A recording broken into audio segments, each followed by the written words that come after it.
आयु, सुतायु, सत्यायु, रय, विजय, 6 पुत्र हुए। इसी वंश में आगे चल करके राजा नहुष हुए। इनके 6 पुत्र थे। सबसे बड़े पुत्र का नाम था याति।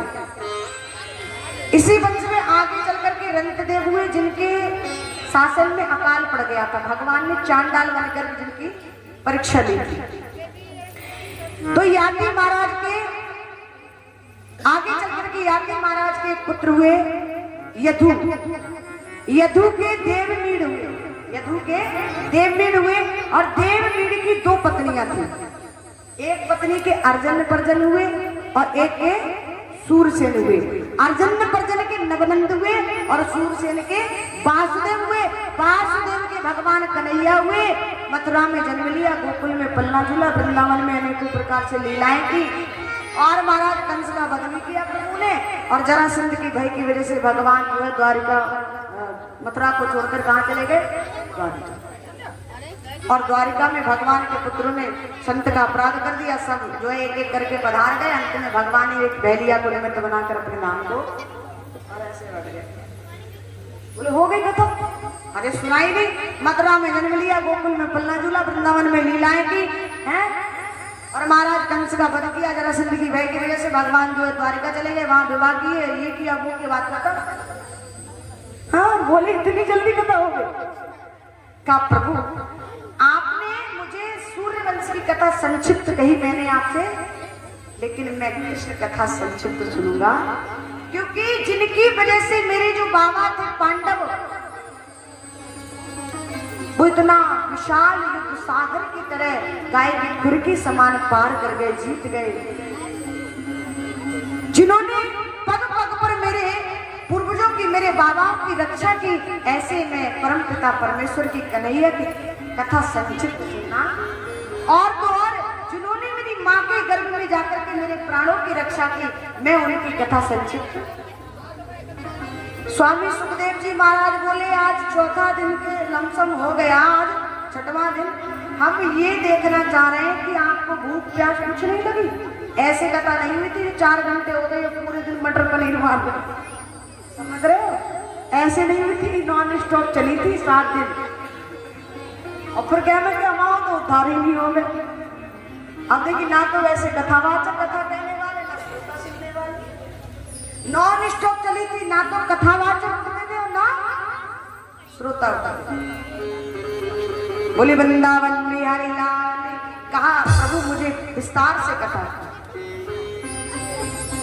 स्वामी सुखदेव जी महाराज बोले मैं तो ये देख रहा था कि आपके अंदर लालसा है कथा की या नहीं। अच्छा हम चाहते तो हम भी 12 बजे तक सब कुछ कर देते। हमने आप लोगों का भाव देखकर ही तो कथा बढ़ाई है ना। हमको क्या करना है? कथावाचक के पास सब इंतजाम होता है।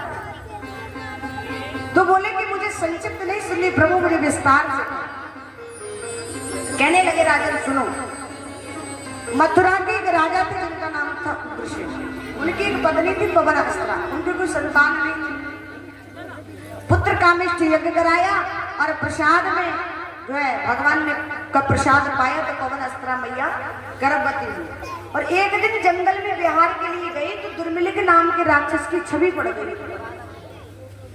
तो मैया ने कहा कि मैं इस गर्भ को धारण नहीं करूंगी क्योंकि राक्षस है, बालक छवि पड़ गई।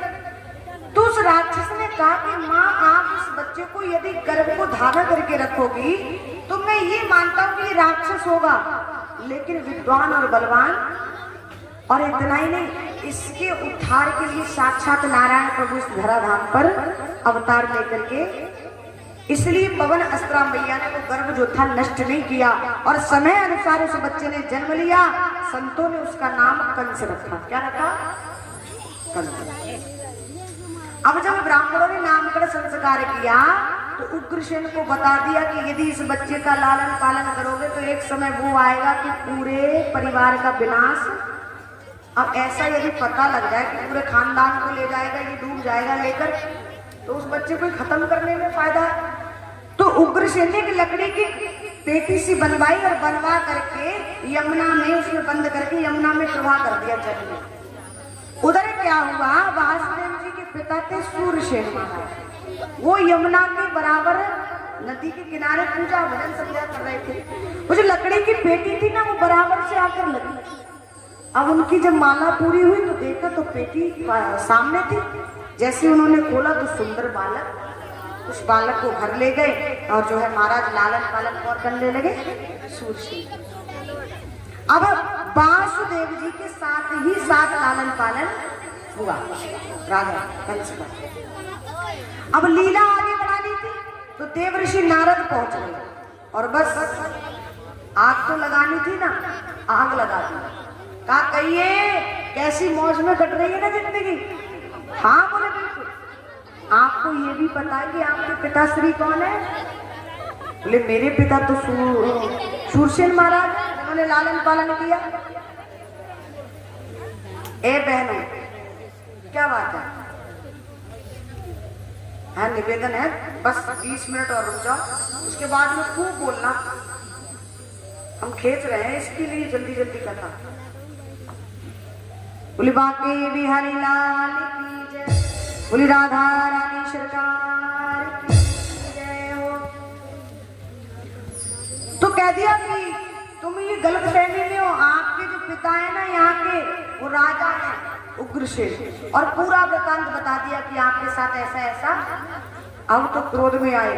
अगासुर, बकासुर, धेनुकासुर, अष्टासुर, व्योमासुर, पूतना, बड़े बड़े राक्षसों को इकट्ठा किया। जितनी भी मंडली थी ना खतरनाक, सबको इकट्ठा किया और अपने पिता पर चढ़ाई की। और अपने पिता को जाकर के उग्रसेन को सिंहासन से उतार करके स्वयं राजा बन करके बैठ गए और उनको जेल में डाल दिया। कह दिया आज के बाद यदि किसी ने मेरे अलावा किसी भगवान की पूजा की तो मेरे से बुरा। अब तो इतना भय पैदा कर दिया। वर्णन आता है कि यहाँ तक कि यज्ञ होता था तो यज्ञाचार उसके नाम की आहुति लगवा दी। ओम कंसाए स्वाहा। कोई भगवान के नाम से आहुति नहीं देता। वर्णन यहाँ तक आता है कि यदि कंस जब गर्जना करता था तो गर्भवती माताओं के गर्भ नष्ट हो जाता था। इतना अत्याचार था।